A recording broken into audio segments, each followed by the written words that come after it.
Guys, PIEGUYRULZ here, and welcome to the Reboot Revival Rehash Cast. I am here, as always, with Review, first name Monsters. That's right. What's up? I'm making that canon. Those are your names. We gotta come up with like a silly middle name so you can be like Monsters Horatio Review. Horatio? Yes. All right, I'm down. All right, I'm here with Monsters Horatio Reviews. Okay. And I am also here with Kuro. What's up, The guys? Artist. I told you couldn't get rid of me. I'm here as my third time on the recast, talking about my favorite show ever. Yep. And He also needs a funny nickname. Yeah. well, his middle name is The. Oh, Kuro the yeah. Artist. Okay. I'll be one of those That people that go by their middle names, so just start calling me The. So we have a Ben 10 horrific show for you guys today. We got two Ben 10 season 2 finales. Kuro's gonna have to justify that pretty hard because I saw some people in the server talking about how they didn't think these were good episodes to compare. So when we get there, you'll have to justify that. But we also have news of reboots, lots of reboots, all the time reboots, and stuff we watched in the week. And as I mentioned, there's a Discord server if you want to chat with us. If you want to doubt our guest choices in episodes, feel free to do that there publicly and for all to see. So, yeah, it's down in the description, the link. How are you guys doing tonight? Fantastic. I just finished up a video script for something that should be coming out next week that I've been excited to make for the past couple months. Nice. Ooh. That's out of the way. Is it finally that Ben and Gwen, Oh, yeah. their definitely. pairing video? The ship? Animated at 60 frames per second. Oh, God. You actually recently had a video that was really awesome, and both of us were in it as cameos. I did. You guys can check that out. It's All Might vs. Superman. It's the 14th installment in my Tracing the Border series. If you guys have seen that, it's kind of just like an analysis series, but with a fancy title. And Animation. Animation. This is the first episode to have custom animation just for the episode, and I'm hoping to make that a regular thing. So the city is filled up with a whole bunch of cameos. I think there's like at least like 7, maybe even 10. I forgot how many I put in there. And both Pie and Monsters are in it. So go there and scream in the comments when you see their cameos. I meant it twice, but Monsters is a better pun. Yeah. Actually, scream. We got 2 slices of pie up in there, so. Yeah,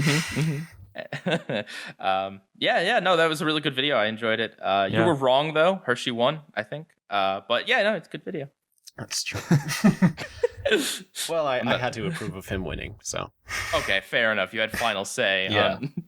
I didn't even know who All Might was, but I'm not a huge Superman fan, so. Oh, well, then I guess that video's up your alley. I try. I try not to play favorites in the video. Like, we did try to argue both points, but you guys will see how the video turns out if you go watch it. Mm-hmm. Well, I mean, you guys have seen it, but, How are you doing, Monsters? I'm doing good, just as always, selling propane and propane accessories. You didn't even do the accent. You just... I sell propane and propane accessories. Oh, that was kind of good. Yeah. Anyway, I've been doing good. One cool little fact is I just got a new VCR. I know that sounds crazy. It's 2018. I just got a brand new VCR, but it's true. I have a ton of VHS tapes, and obviously, living in this modern age, I don't have a way to watch them. So I found one, I got it, and now I can go back and, have my nostalgia satisfied. Can you even hook that up to your TV? Like, do you need a converter? Because a lot of TVs only have HDMI inputs now. That's the thing. Yeah. So I have a 50-inch 4K TV. Whoa! Not to brag about my HDR smart 4K. Anyway, but no, I do have a cathode 4x3 TV from my childhood that still has the RCA inputs, or outputs. Inputs. So yeah, I can just plug my VCR in there, no problem, and just watch it back in the way it's supposed to be. Because I hate watching 4x3 stuff on 16:9 monitors. Just those black bars on the sides, really make me irritated. So yeah, I can watch 4x3 stuff on a 4x3 monitor, and I'm looking forward to it. Fantastic, kicking it old school.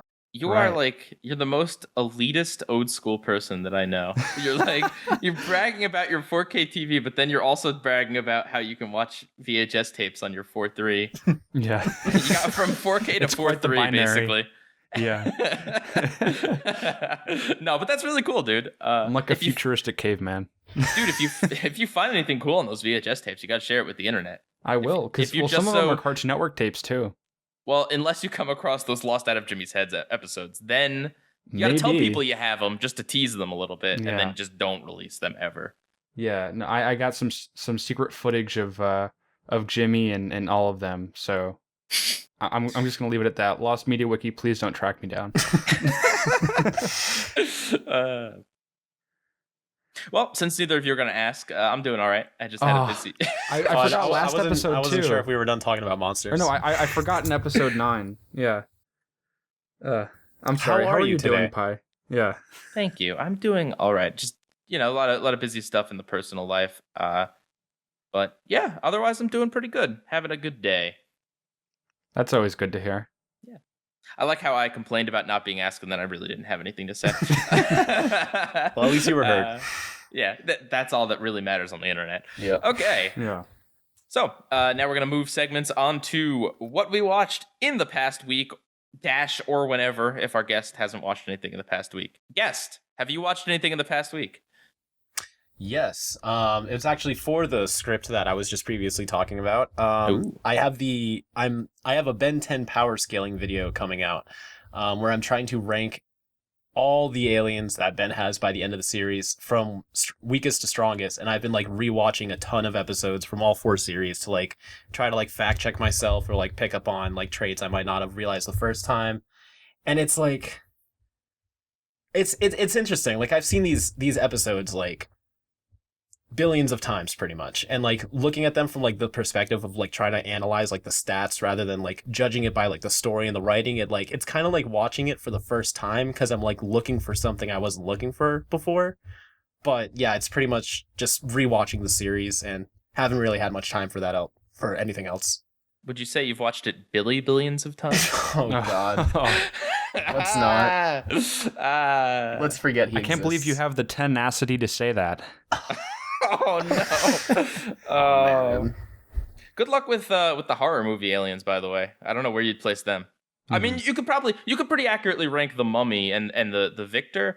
I don't know about the werewolf though. You'd be surprised because right around Omniverse he starts like trying to use all of his aliens more evenly, so they get some more feats, and you'll see a lot of them scaled differently than I would have initially thought, but like the facts don't lie. So like I have to like put an alien somewhere like above or like below than I would have liked to. Now, So it's interesting. Are we just talking about like power, or are we talking about like anything? Because I mean, obviously, gray matter would pretty much end up at the complete bottom of the scale. Oh, he is. Oh, okay. But that's, So no, it is just yeah, like there's the way it was explained to me. I actually have two other YouTubers who I haven't announced yet who are going to be in the video that have helped me like understand like the correct terms of power scaling more. And like there's just the physical power of like what the alien is capable of, and then there's like things that are basically hacks. Like there's this alien Clockwork who on his own he's very slow. He can get damaged pretty easily. And he's not that combatant. So like in a fair fight with forearms, he'd get destroyed. But then his hacks is his time manipulation, which can't really scale for strength feats. But like he can say pause time, throw forearms into a river, play time, and then forearms is drowning. So that almost like things like that makes me want to put Clockwork above forearms. But like scaling wise, I put Clockwork below forearms, but say he has time hacks. And that's pretty much how the whole video works. interesting. I think it is extra obvious who's going to be at the top, though. Yeah. Gray matter. It's going to be lied. the Lego one. Oh. A gray matter created the Omnitrix, Yeah. so technically a gray matter can use an Omnitrix, and therefore it can... You guys are crazy. Stinkfly is obviously the best. What now, are we talking a reboot Stinkfly or original Stinkfly?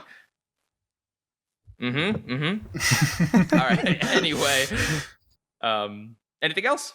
Nope, just rewatching Ben 10 when I had time for the video. Not really All much right. else. What about you, Monsters? What have you seen? So I haven't really been in the mood in the past week to watch any animation Just being full on transparent. Right, because you watch something like OKKO and it's like, what are cartoons even really? You walk away from that thinking like, I don't need to see any more of this. Right. But what I have seen, and what many, many others have seen, is the new Shane Dawson investigative docu-series, I guess, if that's what you want to refer to it as. Okay, wait, hang on. Can I pause for a sec? If you haven't seen a Shane Dawson video in like 8 years, and you just hear like the words Shane Dawson doc series or whatever, that's pretty laughable. I mean, nothing against the guy, but he was known for like really like kind of like raunchy skits, raunchy, honestly very like immature humor, dressing up in costumes. Right, he had a character called like Shanae, like that's the level like very of mid 2000s dark comedy. Yeah, right. I mean, he did, the only things I watched him from in the past were his Degrassi parodies, of which like the highest level of joke was he made a joke about the Asperger's kids with pulling hamburger buns out of his butt. Like that was the level of humor. I'm sorry, I find that funny.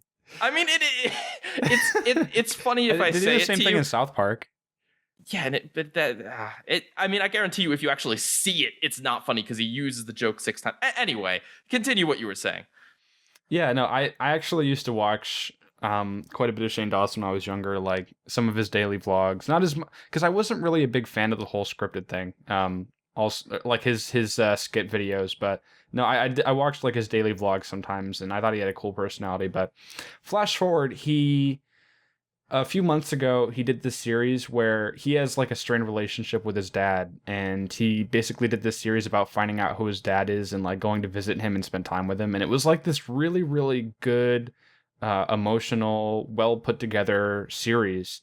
And since then, he's been doing a bunch of other ones. Like he did one about this girl that he used to once consider like a crush of his, and he did one on this guy that made hate videos about him. So he did Tanacon. Yeah, Tanacon, Jeffree Star. So he's made a bunch of these recently, and they've all been really, really good, really funny. So Jake Paul, this whole series, by the way, is called The Mind of Jake Paul. Jake Paul obviously has, he's in an entirely different league. He's got his own amount of controversy and haters and fans and whatnot. But Shane Dawson's also been doing on the side these conspiracy videos, where he basically talks about these conspiracies, and there's all this ominous music, and he tries to act all spooky, and he defends himself by saying that he has an interest in conspiracies, which is totally valid. It's just not my type of content. I think it's very implausible. I just don't find a lot of them to be that interesting, and I find it to be very fake and artificial, a little bit too cheesy and dramatic. And from the first few entries into this series, I was kind of feeling that vibe, because the first one basically is Shane doing some research on Jake Paul and trying to figure out if he has the same qualities as a sociopath, which is a bit of a stretch to call somebody that you've never met before. I was just going to ask, like, is Jake Paul going to be a participant? Him for that. What was that? Is Jake Paul going to be a participant in this? Yeah, so on the day that we're recording this, they uploaded the final entry in the series. It was an 8-part series, or 7. I think it was 8. Yeah, but so the first episode is basically him just doing research. It's all this dramatic music and all of this heavily edited footage of him saying like these really weird things out of context in older videos, and then they're used to like kind of imply sociopathic tendencies. And there's all this like stock footage and all these like these trailer drops, and it's very heavily edited. It feels very fillery. It feels like way too dramatic than it needs to be. If none of that music and none of that extra stock footage or dramatic stuff was added in, the video would be bland. But then the second video is him meeting with a therapist to kind of discuss Jake Paul and see if what her opinion is about him. And then that video probably received more hate. They also talk about the whole sociopath thing and kind of their traits. And that also felt very fillery, very unnecessary. But then, in the later parts, he meets up with some of Jake's former affiliates and business partners and kind of talk about their experiences working with Jake Paul and Team 10. And then Ben 10? Shane, Did someone say Ben 10? Ben 10, yeah. What? And then All right, and now I'm then Shane interested. actually goes to the Team 10 house and spends like a day with Jake Paul and his girlfriend and all of their friends, and they do all sorts of things. And by the end, it's a redemption story. Of course. Yeah, and I think the later episodes were really, really, really better. They had a lot more real substance to them, a lot more drama, like real drama, not just like this fake artificial stuff. And I mean, the series, I didn't really gain more knowledge on Jake Paul, or it didn't really change my opinion on Jake Paul, um, because I still think that I don't think he's evil. I just think he's really misguided, really uneducated, and just still really naive. I just don't think he knows what's right and what's wrong. And I think some people Well, can say the same thing about Logan Paul. I mean, isn't that what a sociopath is? Well, Like, a sociopath is more someone that doesn't experience emotions, so they mimic them and they manipulate people by doing that. Hmm. I think it's not a stretch to say that he's a narcissist. Right. Maybe not a sociopath though, because it is shown that he does experience emotion, and I think it is genuine. But I don't think there was really much to be redeemed in the first place. He definitely cleared the air on a lot of controversies he's been experiencing. I don't think Jake Paul is necessarily like an awful person. Tana Mojo, however, I don't know, but that's my experience with Shane's recent documentaries. I saw his on TanaCon, and it did a really good job of being an interesting documentary, and it did a good job at explaining a lot of the controversy about TanaCon, like what happened. However, it's blatantly obvious that Shane is a softie. Like, and I don't mean that as an insult. Well, he was also he friends it. with Tana Mongo. Right. Well, he admits it, but he has all these questions, like all these burning questions about, like, are you going to refund people's money? What are you going to do to make this right? Like, but then when he gets there, she just starts crying, and he's like, "Oh no, it's okay. I'm gonna play Papa Shane." And like, it's just like, dude, I mean, come on. If you're gonna make a documentary, like, try to be. I mean, you don't have to be subjective. Obviously, you can make a documentary that's skewed, but if you go into it believing these things, and then you go and you meet the person, and like, yeah, you can be sympathetic, but you still should stick to your guns about serious issues. Just because someone is hurting doesn't mean they haven't caused a ton of harm to other people. What about those other people out there? Sorry, I saw that doc a few months back, and I enjoyed it up to a point, but then up to a point, it seemed like Shane really let his bias just kind of control the narrative. Yeah, I do think he gave too much sympathy to Tana Mongo. However, Jake Paul, he really did ask a lot of burning questions. And I do think he did a good job of really, holding his ground and telling Jake where he did wrong and how he can improve, and perhaps maybe where he did right. So I do think that Shane has improved in that way, and hopefully he continues to become, more of a unbiased and, striking interviewer. It is interesting. I can definitely see. I see both things that make his documentary type stuff interesting. Like, I see genuinely good stuff, but then I see schmaltzy stuff that, like what you were saying about how, like, overreactive music and like big gasps over like, I got chills. text messages. He says I've got goosebumps or I've got chills at least 20 times. Yeah, and it's like the more you do stuff like that, it's like the less any of it means, really. Yeah, it becomes desensitized. No, but yeah, it's clear that people are enjoying it because they've got tens of millions of views, and I think this is really a good and solid direction for where his content's evolving. Yeah, and I mean, he's in the unique position where he can talk to these people. Like, that's what's so great, is that if he has a perspective from being a big YouTuber himself on being a big YouTuber is, and then he also has the connections to actually interact with these people. Right. All right. So that's your daily dose of YouTube drama. So I watched a cartoon. Which cartoon is that? Ready for a mood whiplash? I watched Animaniacs. Oh, wow. Okay. I cannot tell you what possessed me to make me want to watch Animaniacs, but I watched it when it was on Nickelodeon for that brief stint, because Animaniacs is a show that aired on Fox, Kids WB, Cartoon Network, Nickelodeon, and The Hub. It aired on The Hub, yeah. Yeah. The Hub was in reruns. I mean, Nickelodeon, the Hub, and CN were in reruns, but it's aired on at least 5 different networks, and now is at home on Hulu, which, by the way, they're making a new season of Animaniacs or a new series of it or something that was announced early this year before the recast even came out. Yeah, I'd heard about it when it happened, and then I completely forgot about it, which is interesting. But no, I watched about the first 12-ish episodes, and I actually think that we got to do Animaniacs and Tiny Toon Adventures on the recast. That'd be fun. Those cartoons are compared a ton. Oh my God. Well, because if you don't know, they're both Spielberg executive produced spiritual successors to Looney Tunes that feature many cameos, have the same sort of zany sound effects and off the wall cartoonishness. They're both variety shows that have a really wide cast. Like, there's a lot those shows have in common, and very often Tiny Toons is seen as like inferior and Animaniacs is better. Like, I got to see Tiny Toons. It's going to be next, but I think Tiny Toons has kind of like a better premise, but Animaniacs tends to be funnier.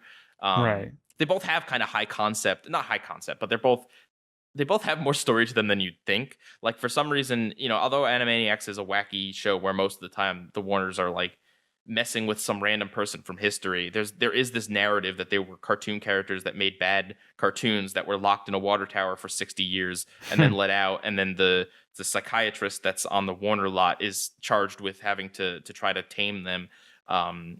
Like you wouldn't expect that much backstory if you just watch a random episode of Animaniacs. And some episodes even have a backstory at the beginning of the episode, even before the theme song, which is weird that it's there sometimes and not others. But no, it's a really funny show. I will say, like, the Animaniacs segments, because the Animaniacs take up at least half of most episodes, pretty much all of them, except for very special episodes.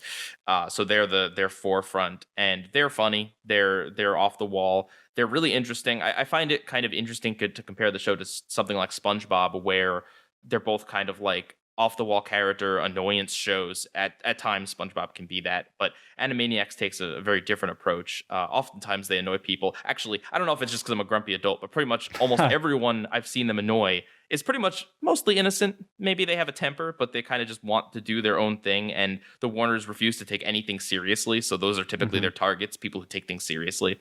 What were you gonna ask? I was just gonna say, it's weird that shows that have like segments that are completely unrelated in them don't really exist anymore, because you'd find that in like Dexter's Lab and like Animaniacs, but those are kind of gone. Those are a thing of the past.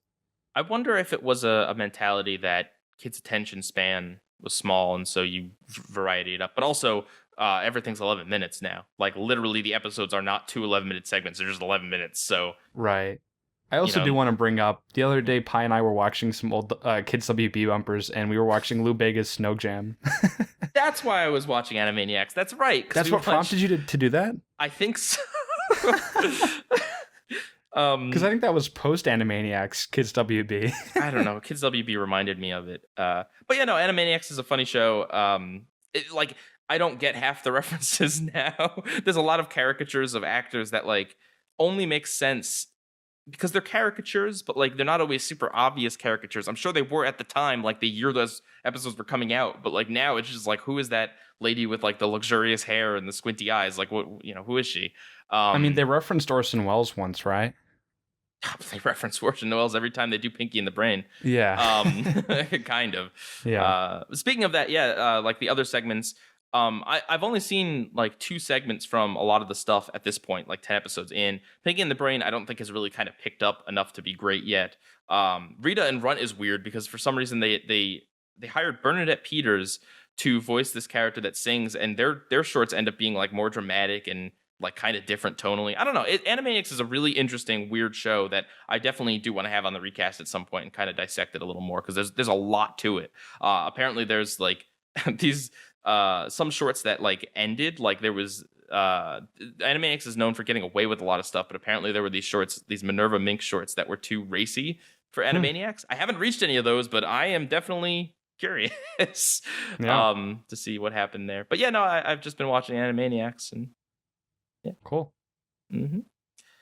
All right, you guys ready to move on to news? Sure, let's do it. Okay. so Kuro can speak again. Yeah, I haven't seen Animaniacs, so I didn't really have much input. They're kind of like Ben 10. Oh. I mean, how can I stretch this? I think I've seen an episode before, and I know like Rob Paulson voices someone on there who There we also go. like that's what he uses his voice for Ditto, so that's how I can relate it. That's right, Oh, Ditto, right. and Yeah. Azimuth's original voice. Oh right. Totally forgot. unfitting. Yeah.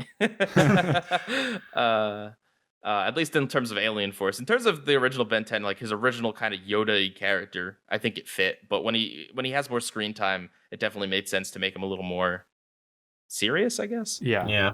He's like a grumpy old man now. Basically. All right. So we have one news story that contains a lot of reboot news. Basically, Warner Brothers is going nuts. I mean, They're going Animaniac. Oh God. So I'll read a little bit of this Variety article. And if you don't know how to read Variety, by the way, there's an Animaniacs song about it. So basically, Warner Animation Group are in negotiations with Shaft Helmer, Tim Story, Shaft. Wait, what is? He's filming a movie called Shaft. Oh wait, I'm gonna move past it because I don't understand the phrasing on this, and it's getting late. All right. So basically, there's a new Tom and Jerry live-action animated hybrid because that's all the rage these days. And Chris Columbus is going to creatively produce a new Scooby-Doo animated movie. I mean, that's really no news at all, basically. But the more interesting things are that there's going to be a Flintstones movie. So Warner Animation Group is also going to do a Jetsons movie. With Sausage Party director, so you might like it, Monsters. Ooh. They're also in deep development on Flintstones and Wacky Races features. A lot coming out. Who cares? Who in 2018 cares about Wacky Races? I love the original. I mean, But is it? I haven't seen the Boomerang reboot, but I heard it wasn't that great. But like, yeah, that's the thing. Like, I know, it's nostalgic for like, especially like older people, but like you Monsters. But like, is I it can that see hot why. a It's kind property? of, like the appeal in crossovers and like the MCU and just everybody like that's Wacky Races for Hanna-Barbera, like a ton of them coming together. Perils of Penelope Pitstop, Dastardly and Muttley, and Is there an audience for that now though? Yeah, that's the question. older people. Yeah, but maybe like, they're trying to engage it. I mean, most kids these days aren't familiar with those characters, but maybe they're trying to, do that, familiarize them with these old properties. Why? But why? Why do kids Because need they can't come up with anything better. I feel like yeah, because like I was actually just gonna say this about the Tom and Jerry movie, but it applies here too. Is like the only way to like really sell this is to like modernize them to the point like where people can identify with it. But I feel like a lot of their antics and like their whole theme are like the datedness is like with the charm, like the kind of humor they have, and like by modern like the movie where they made Tom and Jerry talk, like a lot of people didn't like that.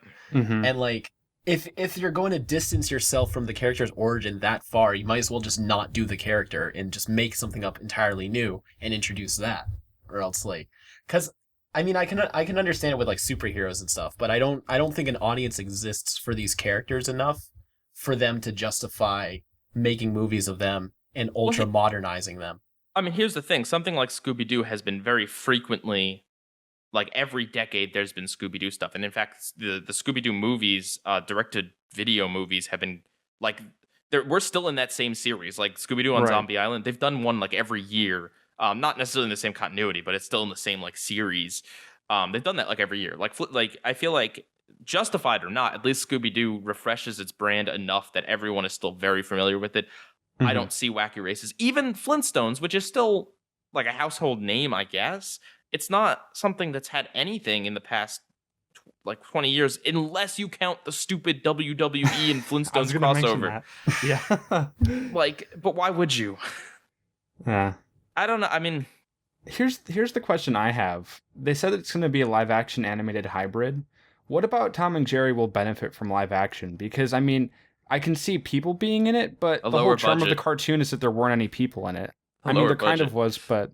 It's like, are they going to try to just, like do like a nice CG blend, but keep them very cartoony, like a modern Who Framed Roger Rabbit, or are they going to try to like ultra real, like make them realistic and everything, like what they're doing with all the Disney movies? Oh God, it's gonna be Garfield all over again. Because like that's also a problem I have like with a lot of, not to get too off topic, but like you know how they're making a live action Lion King?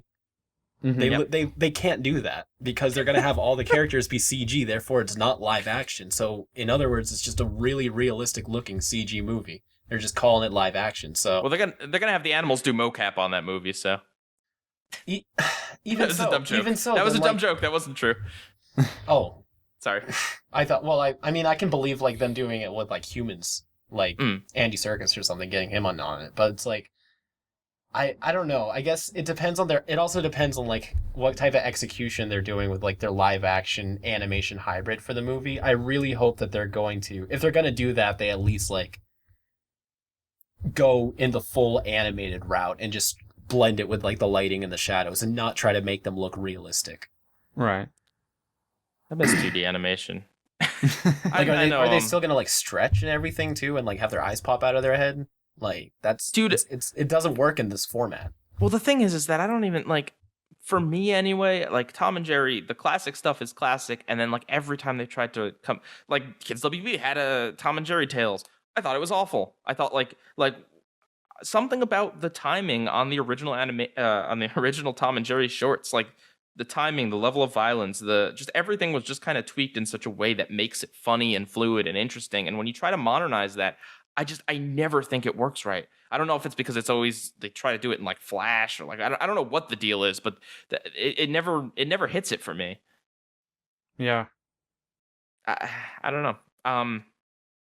And I mean, again, just to clarify, no one here, I think, is saying that these movies are automatically going to be bad or awful or anything. It's just the idea of these movies. If we were the producers and you were pitching this stuff, and you know, what would I say? I would say this. I would say I don't think Wacky Races has marketability at this time.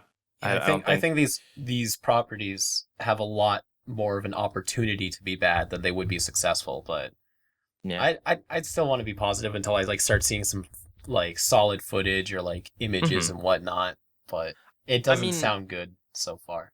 Like if I were to the Flintstones or the Flintstones anyway, let's say that one, I would try to make it. I would try to have a live action or not a live action. Whoa, I would try to have a primetime cartoon, not on Fox because it would be Seth MacFarlane, like was announced years and years and years and years ago. But like I would try to like reinvigorate what made the Flintstones so great in the first place, that it was like a primetime show that like everyone could get. It had some adult jokes, but it was still very cartoony. I would try to capitalize on that. I would try to put it in that format because I don't know. It's just like we need more cartoons with laugh tracks.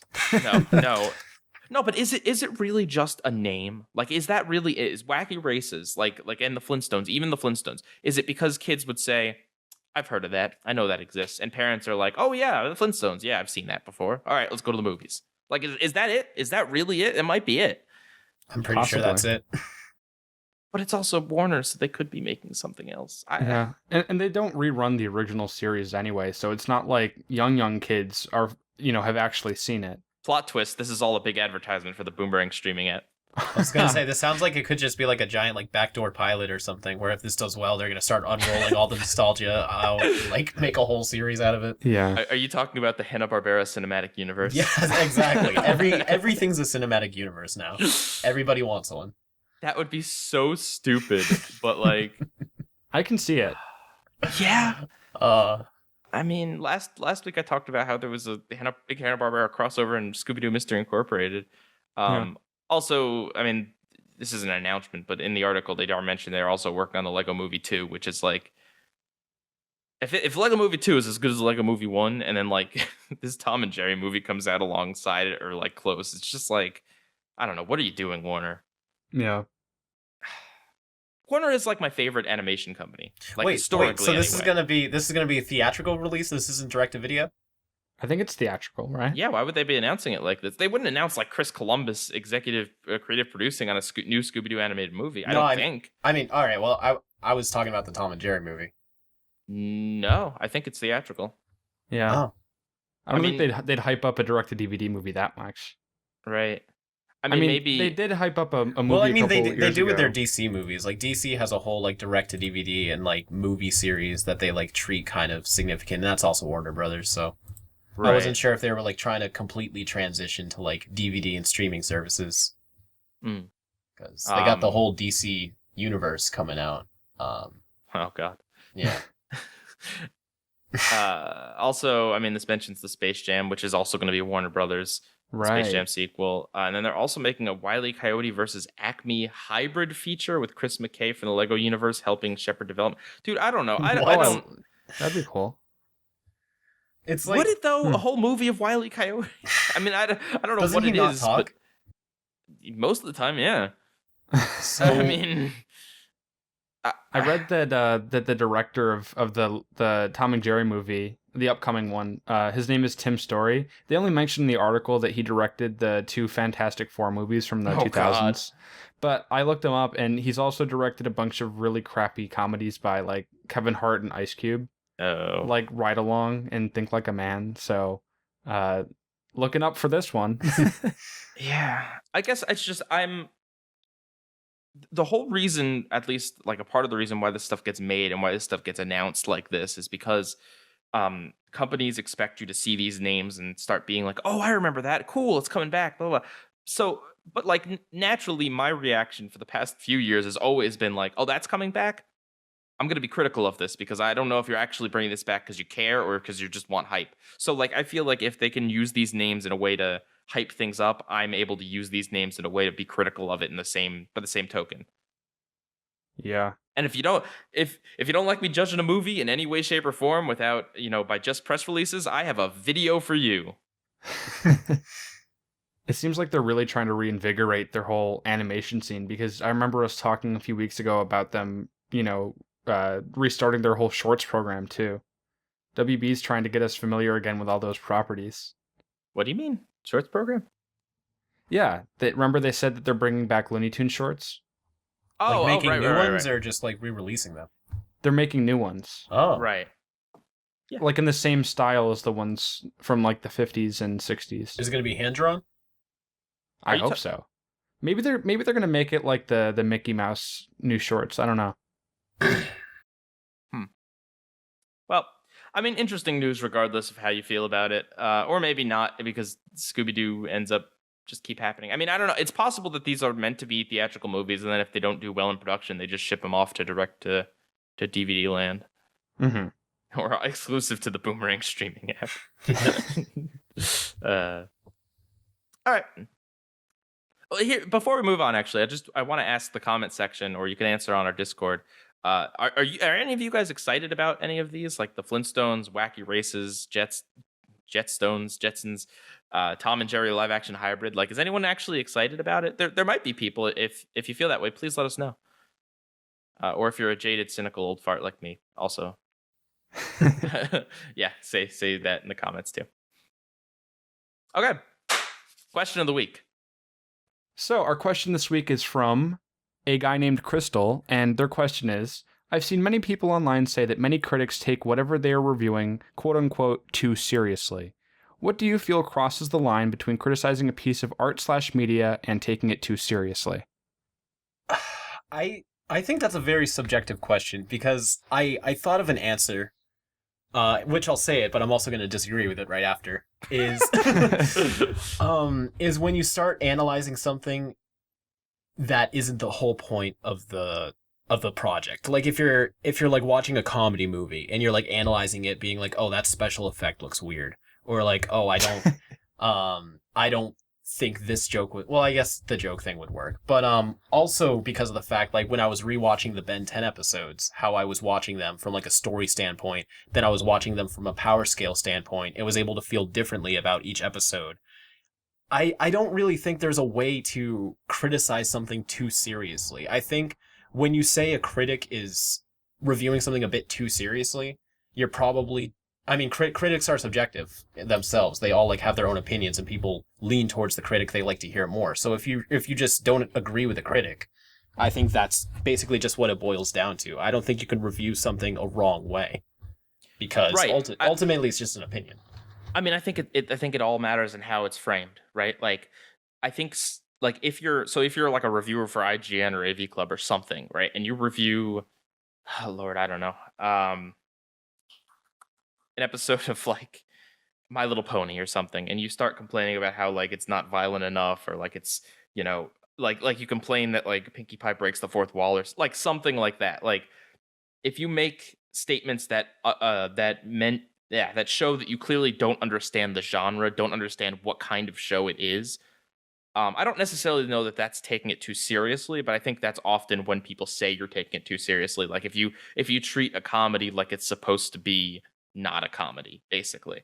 But I also agree with you that it depends on how you put it. Like I've seen videos where people like analyze just like something really stupid, like a really stupid joke or whatever, and it's like if they're self-aware, they know that it's like this is a nitpick or this is not something that actually matters in the grand scheme of the show, but I want to talk about it anyway because it's an interesting talking point, then that's okay.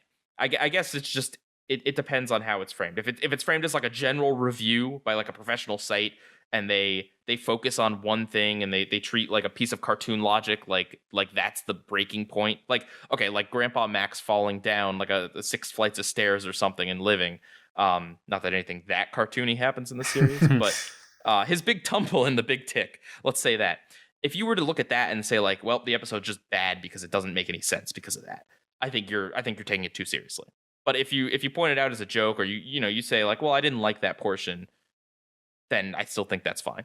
If that makes any sense. Yeah. I can sort of agree with that. I was reading a musical article review on an album from one of my favorite bands, Bowling for Soup, and the whole article. Monsters is a fan. Oh, awesome, man! Excellent. That's somewhat ironic, but we're the Bowling for Soup cast, actually. Excellent. Yeah. It's gonna be our greatest day. Can we have a bowling contest instead of a trivia contest? We could have a souping contest. But guess which soup I'm eating by the sounds my spoon is making. All right, continue. We killed the bit. Go. Okay. So in the first like 2 or 3 paragraphs is just like trashing the article, and like I got that vibe where it said it was like where I was like, you're taking this too seriously. And then one of the lines in the review was, and I'm not even that big of a fan of pop punk or rock music in general. And then that got me thinking, then why are you reviewing this album if you don't even like this genre of music? So that kind of like, well. Oh, okay. So, I mean, what you're saying kind of goes to my thoughts about like reviews and stuff, is that all you have to do, if you're, so I saw, this is a really obtuse example, but someone reviewed something on Game Explained's channel. They reviewed the new Ace Attorney game, or the latest Ace Attorney game, and they weren't a fan of the franchise existingly, and they gave it a pretty harsh review. Now, all they had to do was title it a beginner's review or an outsider's look at Ace Attorney. If you frame the review in such a way that explains that already, like that's the kind of review, then I think that completely like alleviates a lot of people's concerns. And I think it's interesting to see an outsider's perspective. That's why we have Monsters. Monsters doesn't watch any cartoons. Yeah. He doesn't know anything about Ben 10, and we're gonna have a fun time because you have no idea who was the guy like teleporting all around in War of the Worlds, Monsters. He was the Time Walker. Sure. No, but like seriously, it's interesting to have that perspective. But if you just label it as a review, people are going to go ballistic because it's like, well, why are you making this? Someone should know what they're talking about, right? Like if they're making the review. Absolutely. It's like a first impressions versus a regular review. Continue. All right. So to go back to the point I was making earlier, my problem with that person's article was they admitted that they weren't really a big fan of the genre, which is why they gave it a bad review. And I kind of get that. That's justified. But what I feel made it be too serious was they were treating all of their opinions as if it was fact. They were like, I do not like this, therefore it is bad. And I feel like if you want to insult something or say it's bad and pick out every single thing you don't like about it, that's fine, as long as like you're justifying that's coming from you. But when you try to like treat a property like all your opinions on it is like word of law, I feel like that's taking it too seriously. You have to be open for people to disagree with you, or you have to be open for the possibility that you might be wrong about the property. I mean, I think another thing is that people that take like just taking one aspect too seriously, like the moral of the episode or something like that. Like if you expect something a lot grander than actually happens. I don't know. It's interesting. This is a very subjective question. I do feel like a lot of people that say you're reviewing it too seriously, they have a different complaint that they're just not saying articulately enough. Like they want to say that you're not knowledgeable, or you're focusing too much on one aspect or something. Not necessarily that you're strictly taking it too seriously. You know? Yeah. No. Yeah, I agree with that. Monsters, you haven't really weighed in. Yeah. I do think that I don't think that there's anything quantifiable to describe taking something too seriously, but obviously I think that there's certain things that can describe it, like launching a personal attack against the person who, created what you're reviewing, or focusing too hard on little aspects like you were mentioning, or maybe nitpicking a bit too in detail. Also, just extending your overall interpretations to levels of irrationality where they just are lose meaning because they're too small to really make a difference in the media that you are reviewing. So that's a really good point about you take it too seriously if you think that any show deserves like someone to be harassed or to be death threats or anything like that. That's 100% taking it too seriously. Yeah. If you expect actual, I mean, unless there's something like legitimately objectionable or something, yeah, I don't know, like maybe extreme examples, but like a cartoon, a kid's cartoon anyway. Usually, nothing encroaches anything that's worthy of actual outrage. Like, but yeah, no, I mean, in general, I think that you could look at Blue's Clues critically. Now, I think you definitely have to have an amount of humor in that. You have to be self-aware. You can't just be someone that like is expecting anything serious out of Blue's Clues or whatever. But if you make a review that's just like actually genuinely pointing out what makes that such a popular kids show, or why that was so successful, or why Steve is superior to Joe. I don't think that's taking it too seriously. I mean, people forget that adults make this stuff. Like, literally, someone had to think about it. It wasn't 0 out of 10, not enough pop culture references. Goodness. Are we taking this question too seriously? We might be. We might be. This is getting meta. All right, so let's move it along then. Okay, so moving along. Next week on the podcast, we're going to be talking about Scary Godparents versus Fright Night. It's our special Halloween episode. It's going to come out, I think, 2 or 3 days before Halloween, the 28th, right? Yes. Yeah. These are 2 episodes about the protagonists wanting Halloween to be a little more real and a little more scary, and also about inanimate objects coming to life. Right, and they're all pumpkins. scored by Guy Moon. Right, Guy Moon scoring them. Okay, so the week after that, we are going to have Shadow Streak back on to talk about a little more Powerpuff Girls. It's going to be the episodes Roughing It Up from the original Powerpuff Girls and Clawdad from the reboot, which is an episode that Shadow reviewed not too long ago. I haven't seen that episode yet, but I saw the review of his, and so it'll definitely be interesting. Okay, so now we are here at our main event. We have the 2 Ben 10 Season 2 finales. I guess 2 of the 5 Ben 10 Season 2 finales? The first two. Yep. Kuro, we let you pick these episodes. We really wanted to talk about the reboot of Ben 10 compared to the original, and you were like, let's watch something actually like really good. And so you're like, all right. No, but explain why you chose these episodes. All right, so there's multiple reasons why I chose these 2 episodes, and they seem like the perfect choice to compare. Not only are they both the season 2 finale of their respective series, but I feel like these are probably 2 of the best episodes ever made in the history of the franchise, like definitely in my top 5.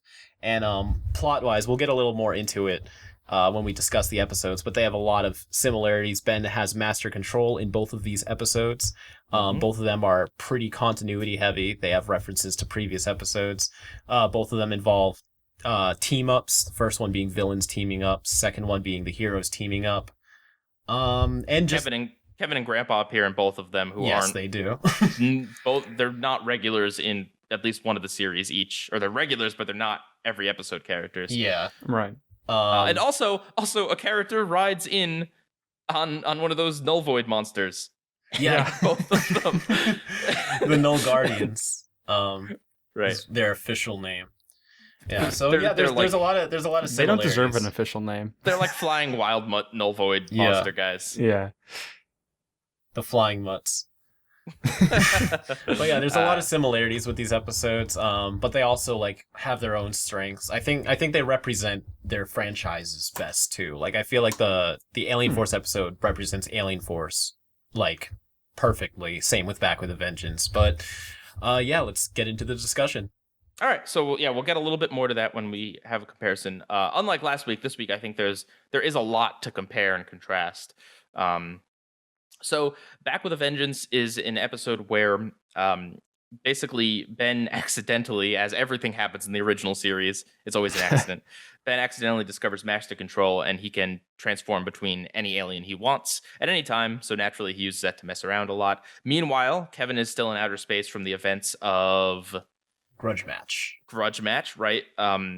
And he finds Vilgax and wants to team up with Vilgax to take revenge on Ben. Vilgax obviously wants the Omnitrix, so they form a bond, not a bond, but they form an uneasy agreement.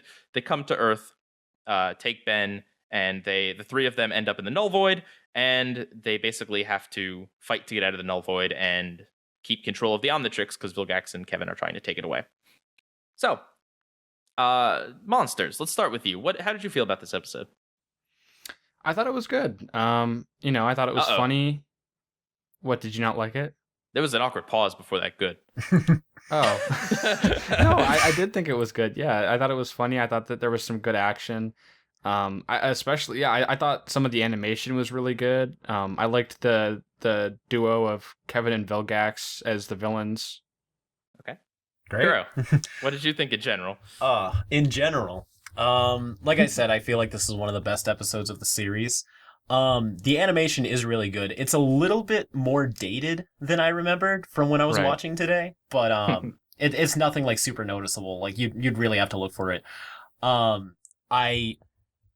was a little put off, not so much when I first like watched it for the first couple of years, but more of just on rewatches, the fact that Ben getting master control has nothing to do with Vilgax and Kevin teaming up. It just so happened to be like the perfect time for him to get it when they come to get him. There's one connection, and it's tenuous, but it's Vilgax and Kevin say they can't track him unless he's using the Omnitrix, and because he's using it so much, they're able to just easily find where he is. Yeah, that's true. It's not cause and effect, but at least it does have a minor effect on the plot, other than just giving Ben ability to kick all kinds of butt. But I do love this episode. I love, as much as I like good guy Kevin, there's always the divide between people liking good Kevin and bad Kevin. I like good Kevin, but this episode like really makes me appreciate when he used to be a villain. The fight scenes were amazing. Loved Kevin versus Vilgax. Yeah. The transformations, like Ben utilizing his transformations was amazing. Like flipping from form to form, like with like such like seemingly effortless like thinking about it, but like you have to like pick the right alien or else you're gonna like fall into the Null Void. So his reaction time was incredible. We talked about in the Big Tick how almost every one of Ben's aliens at that point was there, but in this episode, every one of them up to that point is there. Except all the good aliens. Oh well, yeah, I guess that's true, but yeah. All right, but every that he has. Every alien Ben has. Yeah. Okay. Yeah, no, I think I actually talked about this episode on the recast weeks and weeks and weeks ago, and I feel like season 2 of Ben 10 Classic is the best of that series, the first series. It's the best season. It feels like season 2 really pulled out all the stops in terms of like, let's give Ben another alien. Let's make one of the aliens in the Omnitrix come to life and torment him. Let's have Ben get master control. Like they threw a lot of really good ideas. I mean, I think in some ways it hurt the series overall because I don't think they were ever able to kind of come back to this point. Because this is the tipping point. I think this is the best that the show ever gets. Not to say that everything after it is bad, but just a lot of things happen that really feel like it kind of completes Ben's journey. And afterwards, it's a little weird. But yeah, like seeing him effortlessly transform between the aliens, it's so satisfying. It's like that thing that you never really knew you needed. I mean, it basically is that moment in the crossover, okay, KO crossover, but for Ben 10, a decade and a half before. Think about that. If we didn't have that episode with the Master Control, we may not have had that section of the crossover. That's very true. I don't want to compare the episodes yet, but I will say Ben utilizes the Master Control a lot better in this episode than he does in War of the Worlds. Yeah, that's a very good point. Yeah. Just to talk on a little smaller scale, at the beginning of the episode, did either of you guys laugh when that old guy fell in? Yes. Yeah. Okay, because there's this old guy. It's like taking a picture. They're on I guess not the Maid of the Mist, whatever the American equivalent to the Maid of the Mist is in Niagara Falls. And this old guy's like taking pictures, and he's like, "Whoa, an alien!" And the way he pratfalls, like right over, he just like whoop, off I go. Yep. He falls pretty far too, sustains no injuries. What I wrote down was I found it funny. So they focus on this guy drowning. He can't breathe. He's basically reaching to stay above the water. And Ben transforms and he goes, "No problem. Ripjaws is in the house." So he basically waits. He says this quippy one-liner and then he jumps in. Man, as if drowning isn't a dire matter. You wouldn't like Alien Force where he has to say all the aliens' names every time he transforms. Humongosaur. Like he's a Pokemon. Oh man. Wait till you get to the season 3 finale. Oh god. Reminder, I still stopped watching the series. I made it about 3 episodes into season 3. That's still where I am in terms of my progress. But yeah, no, I laughed at that. Quick question, guys. Who out of Kuro, here's one for Kuro. Out of all the aliens in Ben 10, who hawks the best loogies? Because that's a question in this episode, and Ben decides that it's Heat Blast. Heat Blast, yes. I feel like Swamp Fire would probably make a better one than Heat Blast. Just throwing that out there. If I could say any alien, it would be Upchuck. Oh, but he doesn't have Upchuck yet. So out of the ones he has, I'd say Heat Blast. He was right. But just out of any of them, you still say Upchuck? I mean, come on. I guess you're not wrong. I mean, there's. What about the Lego alien? He could hawk Legos. Dude, think of how much money you save. He can hawk himself out of the show God. for all I care. No, but Upchuck actually does some impressive things like later on that you'll get to. I guess that's true. We'll talk about that soon. Yeah. Now that I know you're actually gonna like. Oh wait, no, you did already see all the classic series. All right, remember when he held the sun, like the nuclear power, like as strong as the sun, inside of his mouth and blew up Mount Rushmore? That's true. That's a pretty good loogie. Yeah. So is this a foreshadowing? A little bit.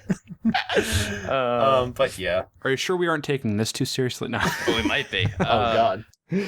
But okay, so I love that about this episode, that Ben completely messes around with all the aliens all the time. Like, if you guys got this watch at age 10, heck, if you guys got it at whatever ages you guys are now, would you not do some of this stuff? Oh yeah, I would build like a house with Diamond Head. Right? Like, man. Yeah, that's I don't know. That's why I think this episode really encompasses everything that series is. Like, you hit it on the head, Crow, because it has both Ben's like initial.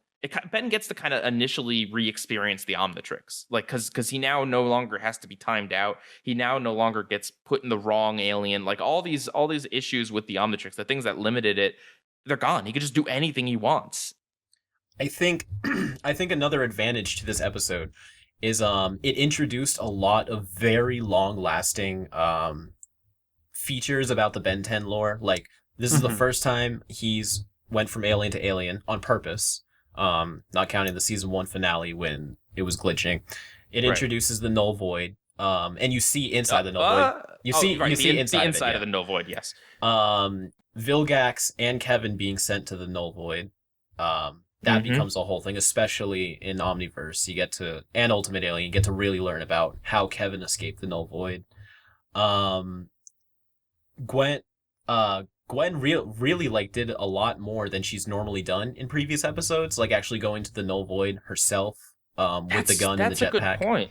At this point in the series, she is not regularly using magic. She had either 1 or 2 episodes where she did, but she wasn't regularly using it. So this was really the first time she got to like do something.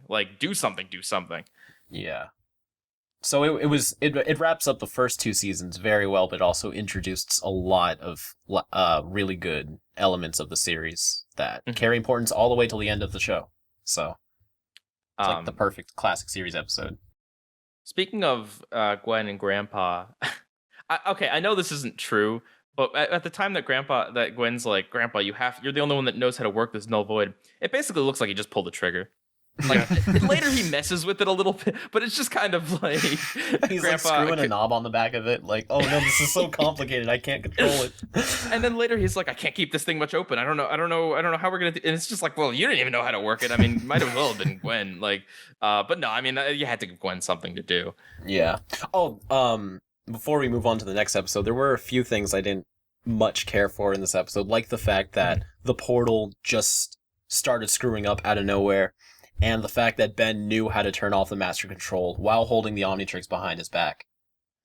Yeah. That was kind of out of nowhere. Yeah, and it was kind of dumb because Ben knows that Vilgax knows so much more about the Omnitrix. Like in his first appearance, he was able to transform Ben by like tapping on it. His first appearance with Ben anyway. Yeah. I mean, it would have made more sense if the Omnitrix just reset after it detached from Ben anyway. Like, it was noble what Ben did in trying, at least. I mean, maybe Ben was bluffing. Maybe it did reset after it detached. That's true. He didn't actually do anything. Right. I mean, he just twisted it like twice. I mean, I don't know. What did he expect? Vilgax to just go, oh, yeah, you're right. Never mind. I don't know. I don't want it anymore. I mean, Ben proved that even without the master control, it's still pretty powerful. Yeah. I really love the visuals of the Null Void. Like, that really trippy, like, just rocks and these monsters everywhere and really cool stuff. I know I complimented the animation earlier, but there was one shot in particular where Ben says the line, "I know what I'm doing, just go," to Gwen, and he's down on this little floating asteroid, and it's like a perspective shot, and I didn't think, because obviously they had to animate his mouth moving to the lines, and I didn't think that shot looked great. I know from an artist perspective, perspective shots are hard, but that was just the only animation shot that struck me off. There's one part where I think he might have been Accelerate, where the Omnitrix logo looked a little not symmetrical, but that's a very, very minor nitpick. Yeah, same. I mean, I will say, so in terms of Ben's character arc, I also feel like this is it kind of got messed up after this, because if you watch the first 2 seasons at least, it seems like Ben is going on this journey from complete goofball. Like episode 2, he's using gray matter to dig around in cereal boxes, like at a supermarket, like completely disrespecting everything. And slowly he kind of gets a little more responsible. And then by this point, like the episode cheats a little bit in making him a little more irresponsible at the beginning of the episode than he usually is. But I feel like having him kind of come full circle where he completely gives up the Omnitrix to save Gwen's life, no hesitation, no second questions. That's the right thing to do. Ben, he realizes his mistakes and goofing around with the Omnitrix, all that sort of stuff. I feel like it kind of came full circle in this episode in a smaller way, not a huge way, but a smaller way. And I feel like because the series had to keep going on, they kind of like bounce him back and forth between mature and immature, which is something that they'll do in other series. Yeah, that never stops happening. Terrific. And there's some lasting like maturity to him. Like it's like 2 steps forward, 1 step back. But basically, it's like I can only tolerate him learning this. Excuse me. I can only tolerate him learning the same lessons over and over again for so long. Also, one other nitpick I have. It's more of a missed opportunity. Ben's wrist should have been much less tan than the rest of his body. No, I mean, yeah, that would have been good. Like the dude's been traveling in the sun with his grandpa, and cause like literally they're in an RV, so they're outside most of the time. But apparently he's no tanner than his wrist that's been covered the whole summer. Yeah, that's a pretty good point, because this series does do tan lines on the characters sometimes, so it's not like it's an art style thing. I mean, they could have been funny about it and made it look gross. Right? Yeah. Yeah, all scabbed up and everything. Has like a rash beneath the Omnitrix. Oh god, the Omnirash, where I feel like that'd be a plot line in like one of the series or something. It's season 3 of The Alien reboot. Force. Ben gets the Omnirash, where he like residual effects of his aliens after taking the Omnitrix off. I did like the fact that when the Omnitrix separated, it kind of like stuck to his skin. It didn't look, because I seem to remember other times when the Omnitrix detaches where it just kind of like just pops off, and it's like, I mean, really, it should be fused to him. Basically, it should be a whole big deal. So that was a nice. That's a huge personal nitpick I have with the show. Like, I love that scene because it really like makes you feel like the Omnitrix is part of Ben, and like Ben screams, and Kevin's like doing the machine on him, looking evil. Mm-hmm. Well, in the theme song animation, well, or should I say from the first episode, when the Omnitrix gets, put onto his arm, isn't it kind of like that same kind of webby Venom type animation, like where it gets stuck onto his arm? Yeah, it unfolds and like morphs onto him. Yeah. Mm-hmm. Yep. Is that a thing in? I'm trying to remember when. Never mind. In Destroy All Aliens, it's kind of a thing where it's like kind of morphy. Venom, but with Ben 10. Ven 10. Ben 10. Oh, That's kind of Ghost Freak. Oh, you're not wrong. that's an opportunity waiting to happen. All right, you guys ready to move on to the next episode? I do have a little more to say like about Kevin and stuff, but I'll save it for the comparison. I guess the last thing is, since he doesn't appear in the other episode, which is surprising because the other episode has to be like the last like big Ben 10 event where Vilgax isn't the main villain, because he shows up a lot. Mm-hmm. How do you guys feel about Vilgax here? Vilgax is awesome in Back with a Vengeance, and the reason I like him is actually the reason a lot of people don't particularly like villains, which is the fact that he has no relatability. He's completely just, I'm evil, I want to take over the world. He's just a relentless, like, negative, evil being. But with Vilgax, I feel like it just works so well, how he's just like this unstoppable force that will like do anything and destroy anything that gets in his way, like to get what he wants. And I just love how like straightforward and vicious he can be sometimes, especially with Steve Blum providing his voice. Steve Bloom providing his voice. Sorry, you can fix that. Nah, we're gonna leave that. I've got so ready for a hot take and then an explanation that cools it on down. I like Vilgax because he's boring. Okay, now here's the explanation.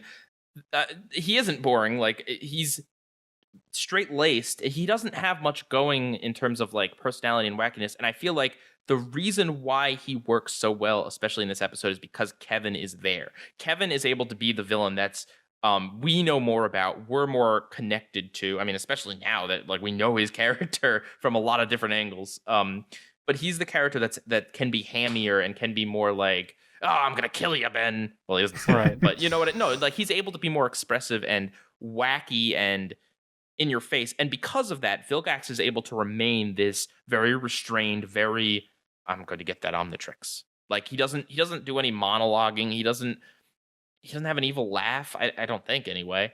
He just wants the Omnitrix. like that's it, and that's what makes him kind of so scary, is because he's just an alien that just wants that off of Ben. He doesn't even really care that much about getting revenge on Ben, to be honest with you. That's Kevin. And I also feel like their team up made sense too, because like Vilgax is like, I work alone, but like Kevin was beneficial to him, so he worked with them. Like that's it, And then when he wasn't beneficial, when he turned on him, then too bad.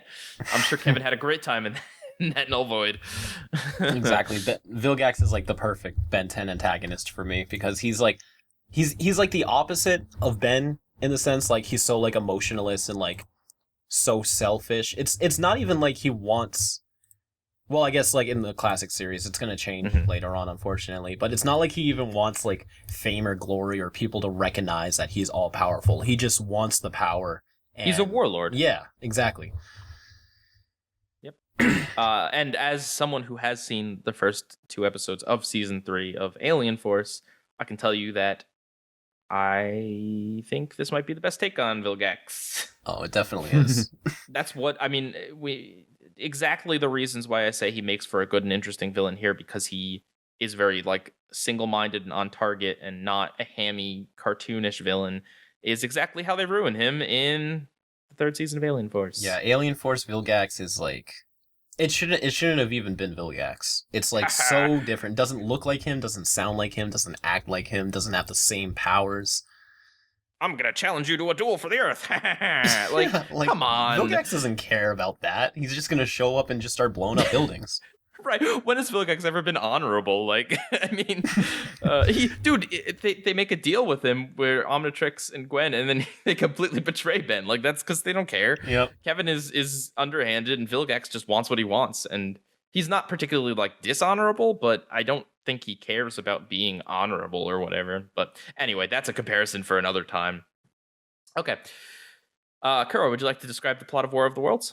Yes. So War of the Worlds actually is a 2-part episode, but is treated just like one long episode. That's how it premiered. So we're just gonna say episode. Yeah, and we're gonna say War of the Worlds. This episode, season 2 finale. This one, it comes at a different promotion approach for a finale, as this actually accumulates the entire first and second season of Ben 10 Alien Force and wraps up everything. Everything connects. It's been building up these characters like the Plumber's Helpers and all of the side ones like Professor Paradox, Dark Star, even a little bit of Azimuth. Then every episode you find out a little bit more of what the Hybrids' plan is, what this device does, what their what their habitats are like, what their goals are. So it all comes together in this episode. Ben rounds up his whole team to finally take on the hybrid once and for all, because they're opening a jump gate to basically the entire galaxy, and they want to wipe out the entire galaxy because of their beliefs in racial purity. But it's actually because their race is dying out, and they figured, well, if they're dying, everybody else has got to go too. So Azimuth gives Ben the master control. He fights his way to the hybrid council, basically says, hey, don't do that, cures all of them, and he's saved the entire universe. And it's awesome. All right. Before we get into this, I want to hear Monsters. What were you most confused about? What do you mean? Yeah, have you seen Alien Force? Yeah, I saw it like 10 years ago. Oh, never mind. Oh, are you just talking about like in comparison to the original? What's confusing about what's changed? I thought you hadn't seen Alien Force. I thought you only saw the original. No, yeah, I watched a lot of Alien Force. I stopped about halfway through Ultimate Alien. Oh wow, so you got pretty deep in the show. You've seen more of the show than I have. But like when watching War of the Worlds, like you were able to like make all the connections, like you remember where the characters were and all that. Yeah. Okay, that's good. Mm-hmm. Because if you weren't, I mean, let's see, Gwen turning into a pink monster, Kevin's whole existence, the Max guy Force. Guy in an iron mask that like, who is he? Why is he? What? Yeah, Mike Morningstar. Yeah. That's such a cool name. Everybody in this show has cool names. Excuse me, this is the episode that gives us Kevin Ethan Levin.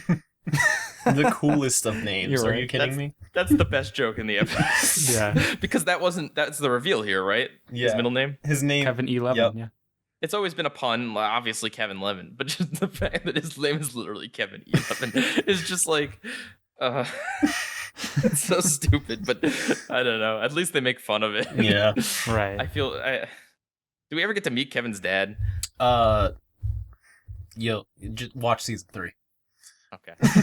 Oh no! I don't want to know what season 3 Kevin's dad is. Oh dear.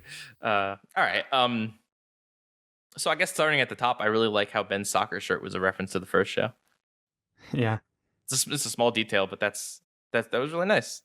Yeah, I really like that because you don't really get to see Ben play a lot of soccer. It's not that I want to see Ben play soccer, but it's like they introduced it in the first episode of Alien Force, and it's nice to see like he has a life outside of being a hero. So right, when you see those little moments, I like it. It humanizes him more.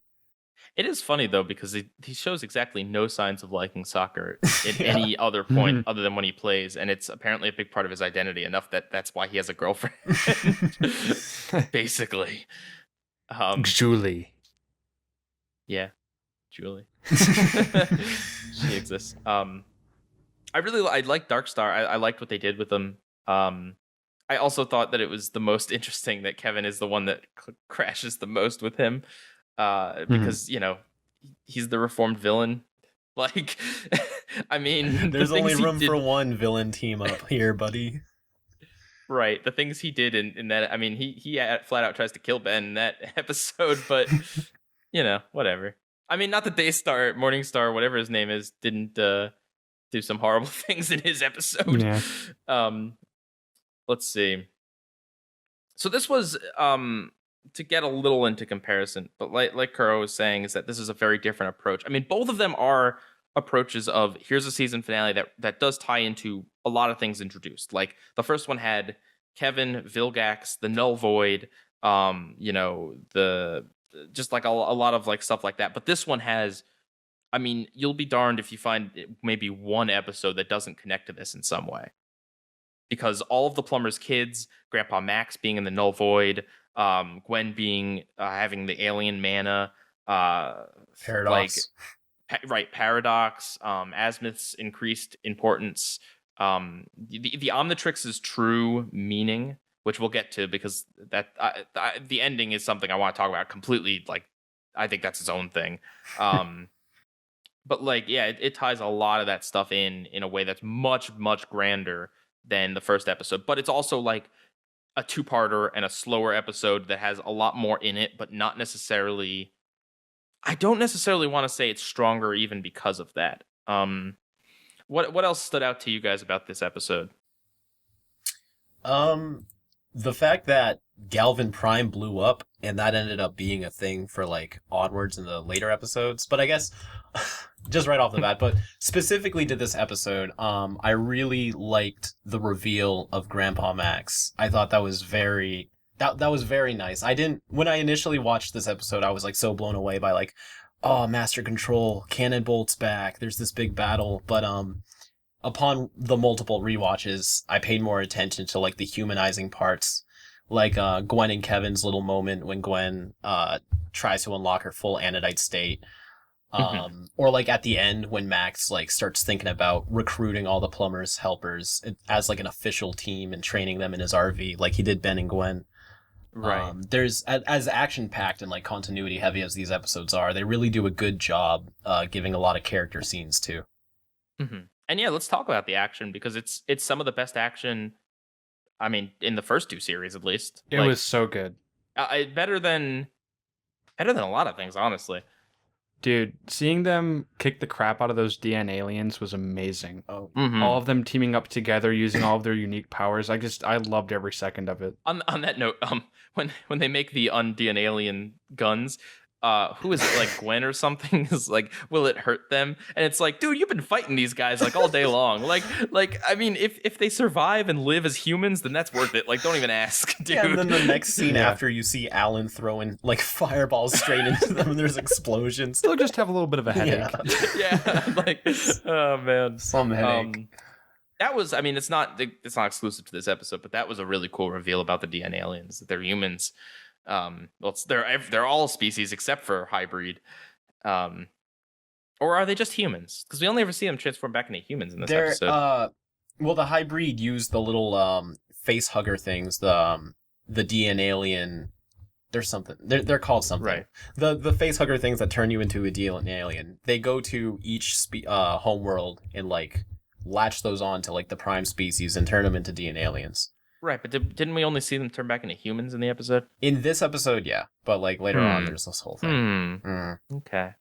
Oh, and in you haven't, but in the Alien Force video game, you get to see like a DN alien. I think like a Pyronite, and like there's a level where like Kevin gets a DN alien thing stuck on him, so you have to fight him. Well, excuse me, I'll be sticking to Ben 10, the Hyperscan game. Thank you very much. Oh, Hyperscan. What else about this episode? I mean, I had very little complaints. Really? Okay. The only complaint I had was I thought the ending was a bit of a letdown. All right, let's talk about compared the ending. to like everything else that was setting it up. But really, see, I thought the ending was the best part. Now, here's the thing. Like, it's weird. I wish more time in the episode was spent on that ending.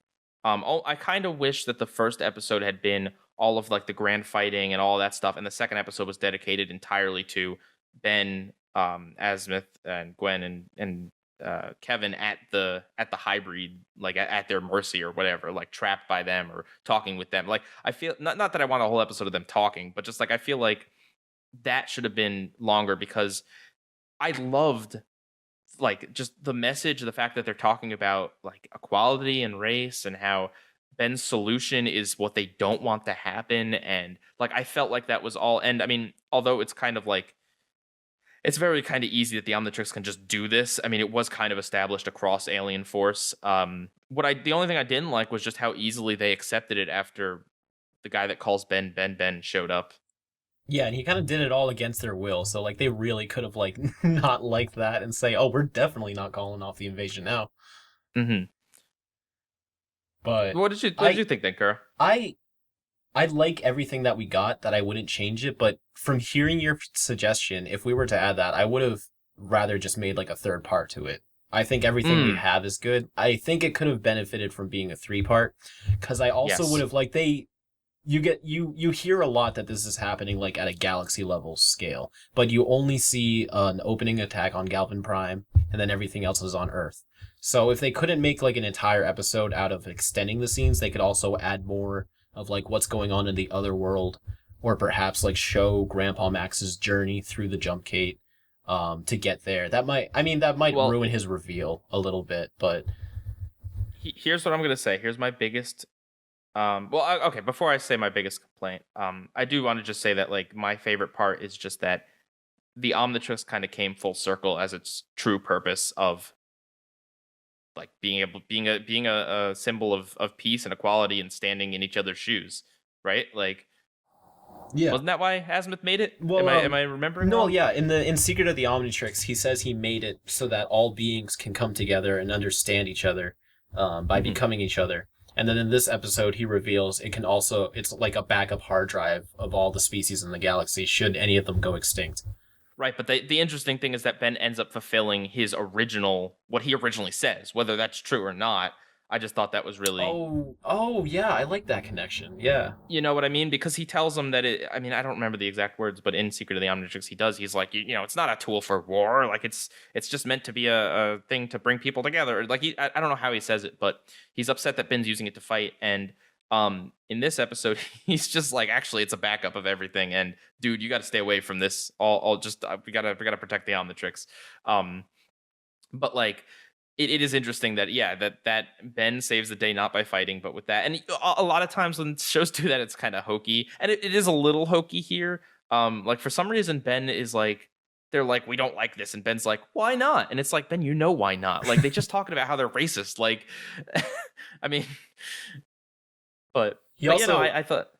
Sorry, you can keep going. No, go. Oh, just that I thought it was a nice kind of full circle for that, and an interesting thing. As weird as it is for the Omnitrix to be able to do like 8 million different things in Alien Force and forward, they established that decently enough.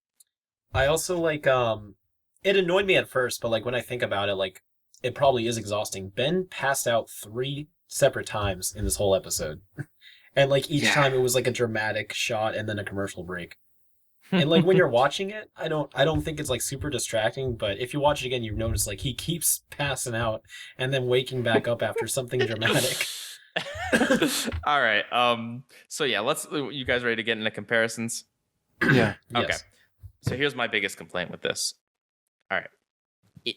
War of the Worlds, I agree. I think a third part is absolutely necessary because there's so much information in this that it's just kind of exhausting of like, they're constantly talking about, they got a new plan, they got to go to this, they got to go to that, they got to get this, they got to get that like literally something, one of Ben passing, they fly the ship, the ship to the home world of the DN aliens or the hybrid, and Ben passes out, and then after the commercial break, they're tied up, and Ben's like, "What happened?" And Gwen's like, "Oh, well, they tied us up. They discovered us, and ship, he's hiding. We'll get him later. Don't worry about him. Don't think about it.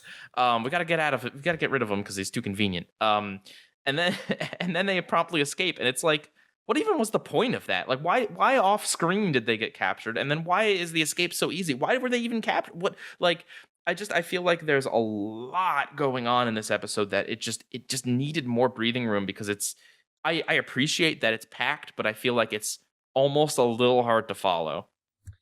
I can agree to that, especially because it does rely on a lot of previous episodes' knowledge.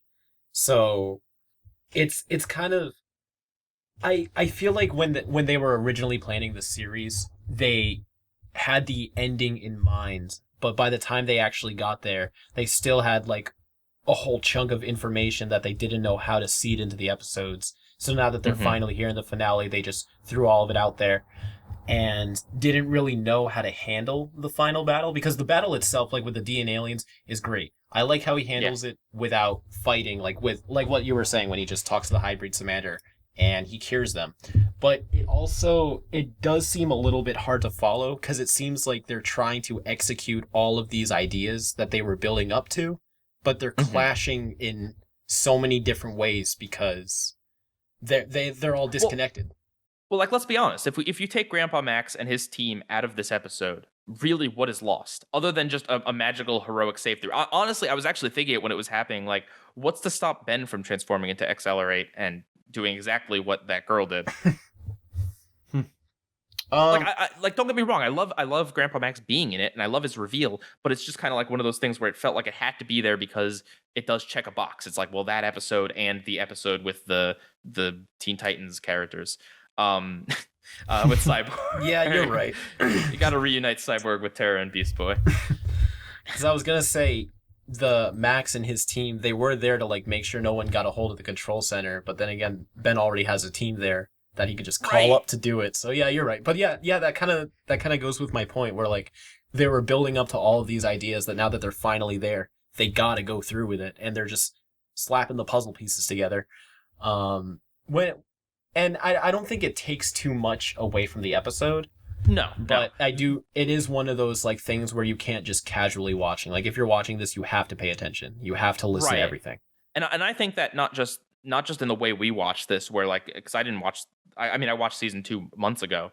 But I think even when I watched season 2 of Alien Force, even when I got to this, don't get me wrong, I love the episode. I think the two of them, I love them. I think they're great episodes, and I think they do pull off a lot of really interesting things, and there's a lot of fan service, and there's a lot of epic action. There's a big kind of twist that he doesn't do fighting in the end. Like, I think it's great. I'm not knocking it. I'm just, the reason I thought of this is just like, I just feel like you do have to pay attention very closely to everything, or else it's like, well, why are they suddenly in a ship, and why are they flying, and why what was Paradox doing? And then on top of all of that, you have Azimuth there, and they're trying to do like a thing about him trying to get Ben to stay away from the action, but ultimately that doesn't end up amounting to enough. I feel like there was a good idea in there, but like Ben kind of says like, well, what are you gonna do? Like, you can't even stop me.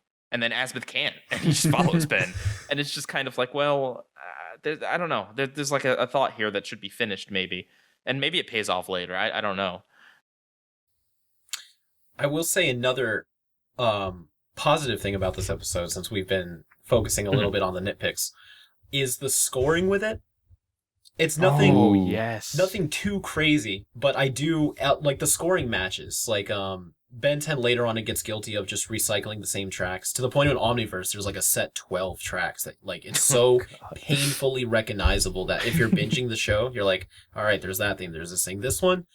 I feel like they composed tracks specifically for this episode, which isn't something you see a lot in this type of genre, mostly just because of it's expensive. But there's a lot of like very good tracks, matches the scene perfectly, and it's like it's unique enough for like you notice, you're like, wow, they really don't use this music a lot. Yeah, it's a lot of big orchestral stuff. I love the opening where all those ships fly in, and they're casting light over all the people on the planet, and you've got the big brass. It's such a good score. Yes. Yeah, they're really good with their orchestra scores in Alien Force and Ultimate Alien. One more thing I want to say before we kind of go a little more into comparison is just also name me another cartoon where they're going to say Inbreeding and sterility. and then like 2 sentences later, he doesn't say suicide, but he says, then there's only one acceptable option or something like that. like inbreeding and sterility, Ben 10. And it's not even like a sex joke either. It's like an actual plot thing too. Right. It's not a dirty joke. It's not like an innuendo. It's like literally these racist aliens bred too much with each other. Like, geez. All right. Well, they have breed in their name. I mean, yeah, they got away with quite a bit in Alien Force. Maybe it was the time, like, because it was released in 2009, where like they were still kind of okay with like a little bit more risky kind of stuff. Okay, Kevin. So we can talk about Kevin as a villain and Kevin as a hero. Oh yes, because they're both on full. I mean, I wouldn't say necessarily this is like Kevin Alien Force's best appearance, but it's definitely villain Kevin's best appearance in Back with a Vengeance. And yeah, man. Let me put it this way. I don't remember all that much that Kevin did in the Alien Force episode, other than convincing Gwen not to sacrifice herself and setting his car to autopilot. Whereas no, my car. God. I'm gonna miss it. I mean, he drove him there. I mean, when you have Ship, that really just kind of is a no point. Ship. No, but what do you guys think? What do you think, Monsters? Who do you like better, villain Kevin or hero Kevin? Or is there no comparison? No, there's a comparison. It's just it's tough because I think Kevin in the original Ben 10 is a really good villain, a really convincing villain with good motives, but also, you know, has a bit of a softer side to him. And he's pretty much just as naive. He serves as a great foil to Ben because he's pretty much just as naive, but he's on the other side of the spectrum. Right. Whereas, I mean, obviously in this episode particularly, Kevin doesn't have as much to do in Alien Force, but I do think that he is charismatic. I do like him a bit more mature, and I do like his dynamic with Gwen. So, okay. But I if you're asking me to pick one, I'd say, I did like him more in Back with a Vengeance. Okay. Yeah, I guess it is hard to say between the, like, just in general, but yeah, I guess between these two appearances, I definitely would pick Back with a Vengeance. I would say Kevin's a really good villain in Back with a Vengeance, but I wouldn't say character, because he, like what you were referring to earlier with Vilgax being like the straight guy, so Kevin can kind of be like the I'm gonna get you, Ben. That's really all he is in the classic series. They play a little bit with the fact that he's this boy who ran away from home, so he's had like a tough life, but they don't really delve into it like nearly enough for you to feel sympathy for him, just for you to understand where he's coming from. Whereas in Alien Force, not only just building the character up for the past 2 seasons, but even in this episode, you get to see a lot more character traits about him, and he isn't that interesting like in the fight compared to other people, but he is able to keep up with all the others in the fight and hold his own. And he did have a little bit more to do in Back with a Vengeance, but I do like seeing Alien Force Kevin a lot more, just because he's more of a character. That is 100% fair. Honestly, I'll take a different approach. I really, really, really like Amalgam Kevin. Just a freakish mashup of the first 10 aliens. From an aesthetic standpoint, I think it's so cool because it's so disjointed and yet still somehow synergistic. And I mean, to be fair, he doesn't necessarily put his powers on best display in that episode compared to the one where they're fighting in space that you said before, Kuro. Yeah. Name that episode? That escapes me. But no, like he Back with a Vengeance isn't the best use of his powers or whatever. I don't know. I mean, I do like them both, but I guess part of me's still hanging on to that original Kevin. Yeah. But yeah, Alien Force Kevin is also cool. Like I don't begrudge that they made him a hero. Like before really knowing too much about Alien Force, I kind of was like rolling my eyes like, well, Like, how are you going to do this? Like, how is this pulled off? And honestly, Alien Force doesn't even go into how they pulled it off. I'm still kind of waiting on an explanation of how he gets out of the null void, because in the rest of Ben 10, he does not get out of that null void. He appears again, but only in a future episode. Yeah. And in one where Ben is in a VR system. Because of course. I guess that's where like that's why I like Kevin a lot more, because like I know his whole story and everything, and they take their time to get into it. It becomes a thing in Ultimate Alien, and then like it really goes full stride into like going into Kevin's history in Omniverse, but for right now, just like as a character, I would say like even just as a character without knowing all of that, I still think that Alien Force Kevin can hold his own as a better character than original series Kevin. But it would benefit a lot more if, like, you get later on into the series and you start learning more of what happened in the 5 years and all that. 5 years later? Yep. Hey guys, KuroTheWebsite.com. Yeah, links in the plug description. over there. Other comparisons. The Master Control. I mean, this is like a no contest here. Ben uses the Master Control so much better and more interestingly in Back with a Vengeance. It's like a kind of a big letdown in War of the Worlds, where it's like all of these other characters come in with these interesting powers, and then Ben kind of picks like, oh, he's got Cannonbolt, great. Yeah, Ben doesn't even use all the aliens he has, like with the Master, like before he got the Master Control. Ben doesn't even use like 6 aliens. like literally, he's like, oh, I'm gonna be classic with Cannonbolt. He's pretty OP. And then he's also Upchuck, who is also like another one of the additional aliens that gets featured like way more than he has any right to. But I guess he's powerful, sure, why not? And then he's the brainiac alien to pilot the ship, but it's like, okay. Like, I don't know. And then what else does he turn into? I'm looking at the list right now. Way big. Yeah. In the second part of the episode, he only even uses 3 aliens, and 2 of them aren't even for battle.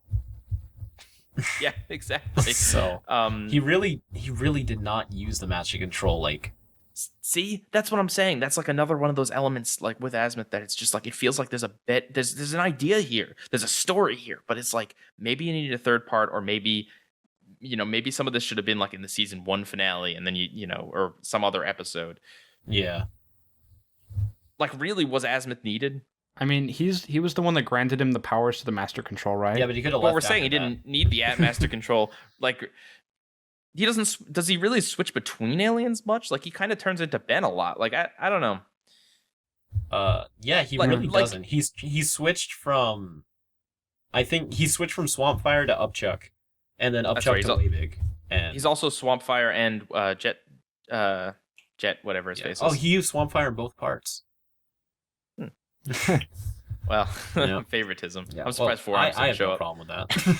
Yeah. But did he hawk any loogies? Oh, no. Well, the other episode must be better then. Right? In terms of pure loogie power alone. So yeah, the Master Control is much better utilized in Back with a Vengeance. Yep. All right. You guys have anything else? We're ready to make judgment. I feel like there's one more thing I wanted to compare that, like, I mean, okay, let me say now. this. Oh, let me say this. We kind of touched on this, but just the scale is so much bigger in War of the Worlds. Like, in terms of just what this, like theoretically, the stakes are pretty high in Back with a Vengeance, because if Vilgax gets the Omnitrix, then basically we're expecting War of the Worlds, but with Vilgax at the helm. And the Omnitrix, which actually that'd be pretty interesting. I'd watch that. Does that happen? Kuro, please tell me that happens. Do you want me to spoil it? No, don't spoil it. All right. Anyway, War of the Worlds definitely kind of hammers in that the stakes are huge. This is a big battle. This is a war. Whereas Back with a Vengeance it's a vengeance story. It's Ben versus 2 of his biggest nemeses, who are powerful, but they don't win in any capacity in this episode. I mean, there's a second where they get the Omnitrix, or so they think, and then they don't have it. It's the bomb. You know what I mean? Like, the War of the Worlds is definitely a more epic episode, whereas Back with a Vengeance is a much more smaller, personal, self-contained, not entirely, but more self-contained episode. That's a good point. Like, Back with a Vengeance is definitely more of a personal story, because there's not really any like stakes to it in terms of like some type of villainous plot. It's really they're there for Ben. It's all about them coming after Ben. Whereas War of the Worlds, it's the plot doesn't have to do with Ben. It's about the hybrid taking over, and Ben wants to be the person to stop it. So, Right. yeah. Okay. So in trying to determine which one was better, I thought a lot about this because I do think that they are both really fantastic episodes. They're both really good ways to kind of end both series, even though neither of them ended either of them. I do think that they're great episodes that really feature just the strong suits of some of the characters. Like Gwen's heroic Gwen is basically willing to sacrifice herself in both episodes to save Ben and the world, respectively. But yeah, I thought they were both really good episodes. But, and this might be like just my bias speaking, although I very, very much do like Alien Force. I think Back with a Vengeance gets it for me, if only because Alien Force does feel like they tried to pack a little too much in, and it does feel like there are times where it's just kind of like, I don't know, it's not as focused as it should be, whereas Back with a Vengeance is a solid 22 minutes of I am entertained from start to finish. It's a bombardment of aliens. It's literally the two best villains from Ben 10, like Ben 10's original series, and possibly maybe the entire series. I don't know the franchise, because those are the two that stand out above anything else in the original Ben 10, bar none. Don't give me none of this Dr. Animo crap. Like, I mean, Ghost Freak is cool too, but like Vilgax and Kevin are both the most interesting, I think. And so for that reason, I would say it has a little less flaws and it's a little more concise and to the point, and I can watch this easily. And so I think the original one takes it, although they're very close. And I do think that Alien Forces episodes are much, much, much more epic and bigger scale and continuity nods and all that stuff. They definitely have their perks, but I think the original wins out for me. Monsters? I think this is a recast first. I think this is the first time I have a different pick than you. Listen, I really did like Back with a Vengeance, but I got to go with War of the Worlds. Listen, I think it had a really, really cool... Hey, calm down. We're all friends here. You don't have to listen at me. Listen here. No. Yeah. I thought it had a really cool concept, really meaningful story with high stakes. I loved the mature tone. The take on characters, all of the action was so good. Super cinematic, really dynamic music. Loved Mr. Smoothie, by the way. Such a little touch, but I love it. Also, I mean, it did have more time to flesh out the story than Back with a Vengeance, even though, there still could have been more time to flesh it out even more. But no, I just generally enjoyed myself more with War of the Worlds. Okay. All right, Kuro, you told me before this podcast you were on the fence, and we both gave arguments. So, okay. As we pointed out in last recast, there is no both. Both does not exist on this show. That is what I'm going to try. That's what I need to try my hardest not to do. And I've come to a conclusion, and the only way to explain why I'm choosing Back with a Vengeance is to explain how much it hurts me that I'm not choosing War of the Worlds.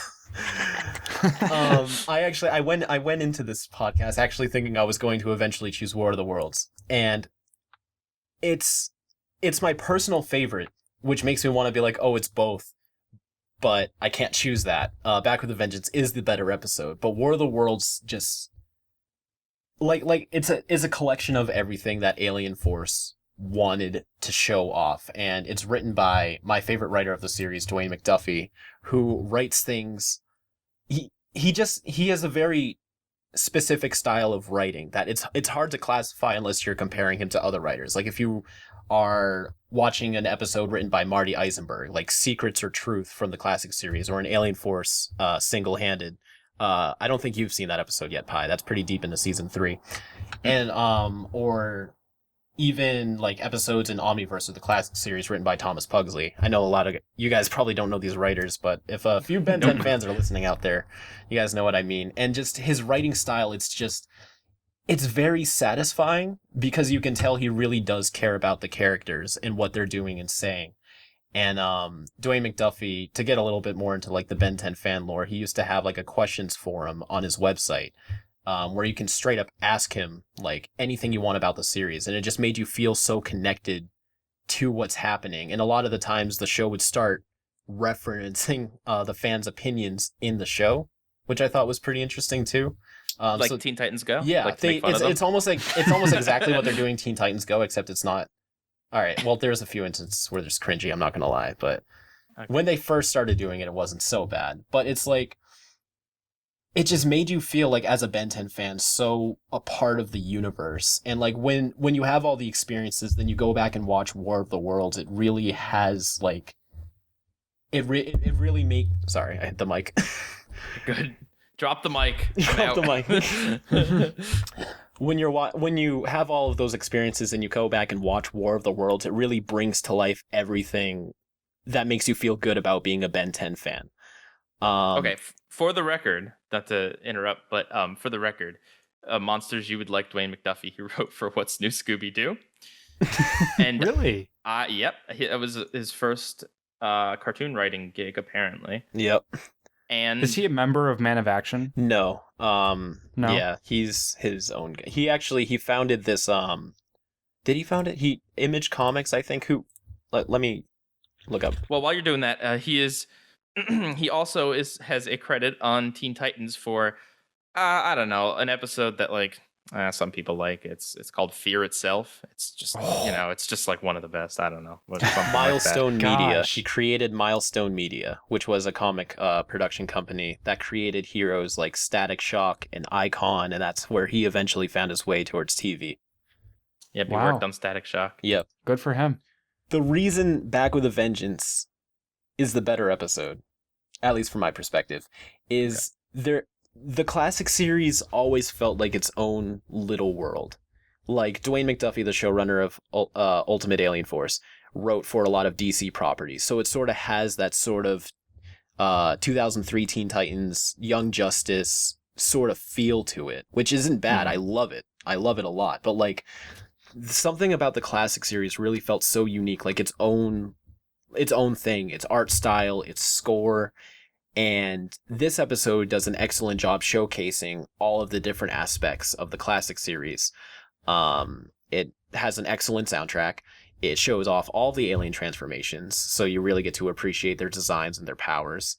And fan favorite villains, Kevin 11 and Vilgax. And it's really, as I agree with you with your statement, Pi, of saying like this season 2 episode definitely feels like a season 5 episode, because it's almost like an early celebration of the whole show, despite it only being like a season 2 finale.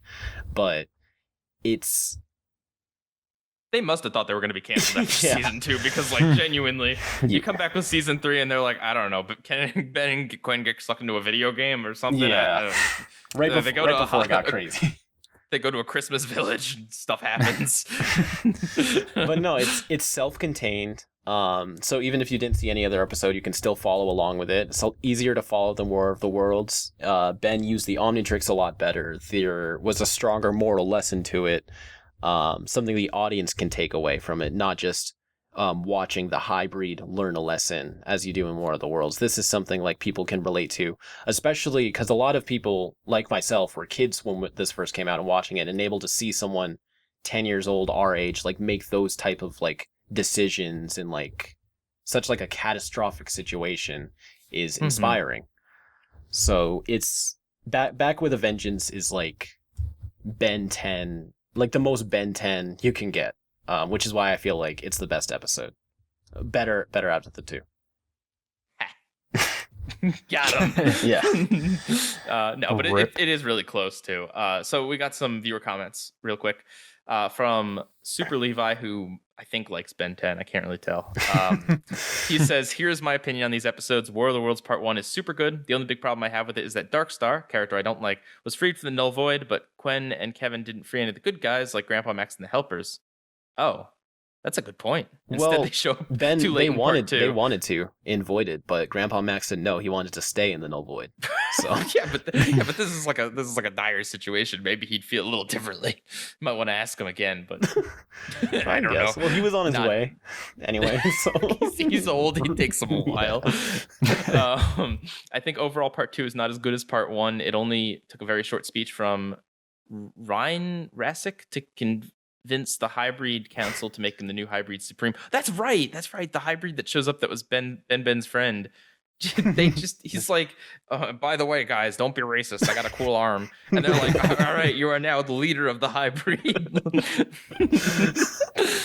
You guys know why they did it, because technically he was the most hybrid left of them all of them. They didn't learn anything. They're still racist. yeah. I mean, if That you guy's want my not a weird interpretation, color, it's just his arm. well, let's be honest. I mean, if they only spoke for like 2 seconds, what could they really have been saying? Like, our entire worldview is wrong. I'm not gonna lie, that made me laugh so hard for some reason, because like you understood everything they were saying, and then suddenly they just looked to each other like I don't know why, that got to me. But yeah, see, like that could have benefited from being expanded in part 3. Like maybe they were like they could have hesitated at first, be like, maybe not. Well, I almost wonder if a little bit of it was a part, like, because they wanted to be so heavy on these continuity nods and these things, that like they could have had that hybrid been more a part of the story, but then he wouldn't have had a cool entrance. You know what I mean? Like, because that character is really cool, and his episode with Ben is awesome. Shares the name of a really cool Steven Universe episode. Oh, it would have been cool if he was there during the invasion, and he's actually the one to bring them to the Hybrid Council. Like he recognizes Ben or something and wants to help him out. Well, right, because ultimately a lot of his character change happens off screen. Yeah. Like, I mean, Last time you saw him, he was just left in a desert. yeah, he kind of started to change his view a little bit, but like, I mean, I guess being alone, how did he even? I don't know. So as Super Levi was saying, it was too easy. As for Back with a Vengeance, this is honestly my preferred episode because there's not a single scene I would cut or change in it, and it has evil Kevin in it, and I love evil Kevin. I also like good Kevin, but I prefer evil Kevin. All right, Goken says, Back with a Vengeance was a really great episode, and it felt like a nice end to season 2. I love Kevin and Vilgax both trying to take down Ben, and I do like how he gets master control, so seeing him swap to multiple aliens was really neat. My only real gripe is how Ben manages to deactivate the master code despite Ben doing random combinations to unlock it. Yep. From what I remember of War of the Worlds, I just remember how grand the scope was and how it felt so grand and spectacular. Also love both Ben 10 and Alien Force, and they have aged incredibly well. I agree with that. And then lastly, we have from ASK Share, who says War of the Worlds is a very great season finale. It tells a lot about the DNA aliens. Pretty much all the characters are present, and the many aliens used make this a nice special. All right, so now we are going to move on to the trivia section.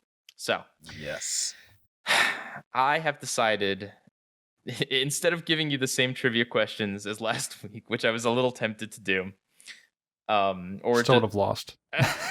Or just doing the Ben 10 reboot, which wasn't a part of this episode. I decided to do something a little different. I have quotes from Alien Force and original series, and you guys are going to tell me whether they're from Alien Force or classic. Ooh. Okay? And I'm going to do my best impression here. This will be really tough. Let's hear it. All right. First prompt, and Monster's going to answer first. God dang it. I'm not going to do an impression. All right, so Ben says, listen, we've had a lot of problems in the past, but I want to say thanks. We wouldn't have made it without you.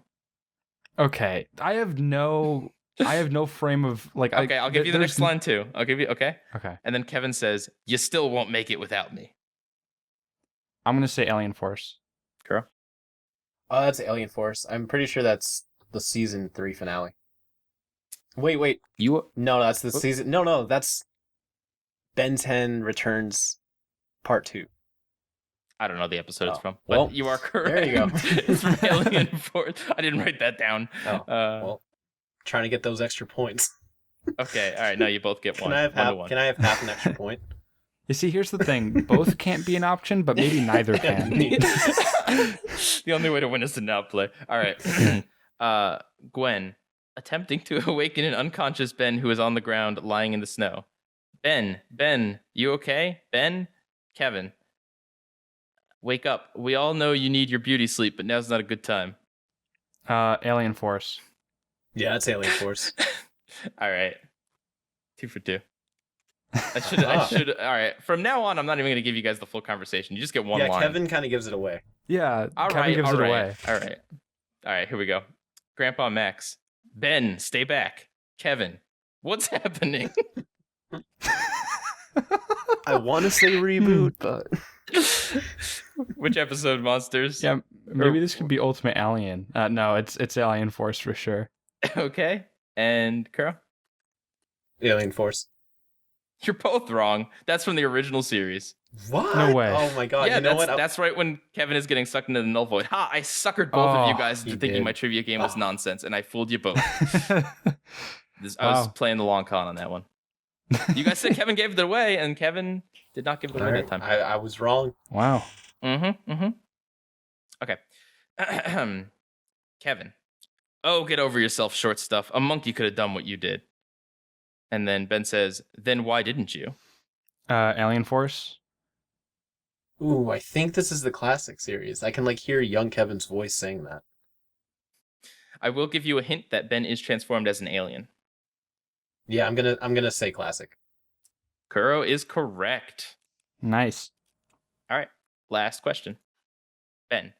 Let her go and you can have the stupid Omnitrix. Gwen. Ben, no. Ben, we have a deal or don't we? I'm gonna say original. Yeah, that's from the episode we just watched. That's what I thought. Yeah. I was hoping you would answer Alien Force when you hesitated. I was like, yes, I'm gonna get this one too. All right. Kuro wins 4-3. Ooh, I won finally. Awesome. There you go, Kuro. Your first My win. first win. It only took 3 times to be on this recast. I'm just happy I got more than 50%. I included Kevin in most of these because I felt like that would be a good fake out. That was. I was a little worried that you guys were actually going to get all of these right, so I tried. I was ride or die Alien Force. I really tried to fool you guys in there. That was a little tricky, but it could use a little tweak. Maybe next time I'd just do one line. Or maybe next time we never do quotes again and we go back to the original format. Good idea. Because as we always know, the original series is always better. Always, no matter what. Someone go back and do a tally of how many times I picked the original series in these episodes, because I think it's like every episode except for Reanimated. Yeah, I think so. Right? Teen Titans, the first episode. Adventure Time. Yep, original. Adventure Time. Ben 10, the first time we did it. Not OKKO, I guess technically, but technically, yeah. So yeah, original's always better. Obviously, I'm not being sarcastic at all. Yeah. Mm-hmm. All right. Well, this has gone on pretty long. So, thank you, Kuro, for being here 2 weeks in a row. Yeah, thank you, man. Absolutely. I'll be happy to come on anytime in the future, as long as no one's getting sick of me yet. No. This is the Olive Garden, man. You're welcome anytime. You just got to dress for the occasion. Yeah, what they don't tell you in the recast is they actually do pay you with breadsticks every time you're on the recast. I have 3 boxes sitting in my house now. That's thanks to this Monsters' Big Mouth last week. If you didn't say that, we wouldn't have to send the breadsticks. Yeah. Could you imagine? Imagine that's a quirk of the podcast. Like, we send you food and then you got to eat it while we're doing the podcast. It's funny because at Olive Garden they have unlimited breadsticks and salad, and they say unlimited, but I feel like there's a limit. What if there's a guy that gets it 50 times in a row? It's okay, now it's time to stop. Monsters, what is it with you in Olive Garden? It's funny. I haven't been there in 10 years. I don't know. I mean, Italian food's pretty good. What can I say? I like Olive Garden. I mean, I wouldn't pay a lot of money for it because it is mostly microwave crap, but it's better than what I could make. So if I could get it a deal, casual restaurant chains, I'd say my favorites are either a Ruby Tuesday or a Chili's. I love Chili's. Chili's is pretty good. I love Red Robin. See, now if we all meet up, we have to go to Olive Garden. It's destiny. Yeah. Just go on a pub crawl of all these casual restaurants. We'll have a live recast. Okay, we'll get Shadow in the to middle come of out a Chili's. Too, and it'll be no Olive Garden. We'll be in Olive Garden, okay. Eating unlimited breadsticks, talking about I don't know some you show. Hear angry Italian people yelling in the background. We're comparing Olive Garden to Chili's. I ordered the chicken parmesan. Oh god, the original Olive Garden was better than this reboot. Yeah. All right. Well, thank you guys for being here. PIEGUYRULZ out. Keep it fizzy. Catch you guys next time. Excellent.